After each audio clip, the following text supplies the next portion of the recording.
আসসালামু আলাইকুম।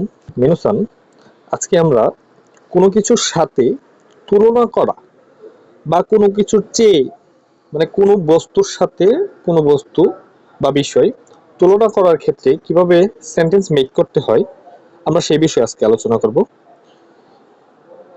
এবং তার গঠন প্রণালী সম্পর্কে এবং উদাহরণ সহ কিছু বলে দিব। আপনারা অবশ্যই সেভাবে চেষ্টা করবেন।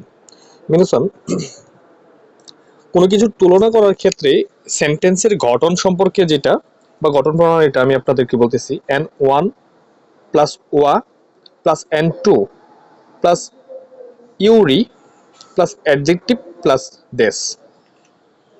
এখানে উদাহরণস্বরূপ আমরা দেখতে পাচ্ছি বা বলতে পারবো যে নিকু ওয়া সাকানা ইউরি তাকাই দেশ। নিকু ওয়া সাকানা ইউরি তাকাই দেশ। ইউরি অর্থ চেয়ে। ইউরি অর্থ কি? চেয়ে।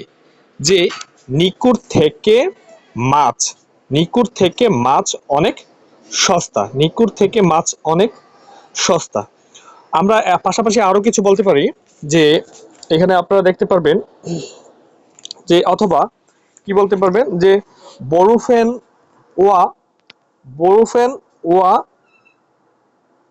হোনো হোন হোন হোন ইউরি তাকাই দেশ। হ্যাঁ, বরফেনের চেয়ে বই অনেক দাম। হ্যাঁ, তার মানে বই সস্তা।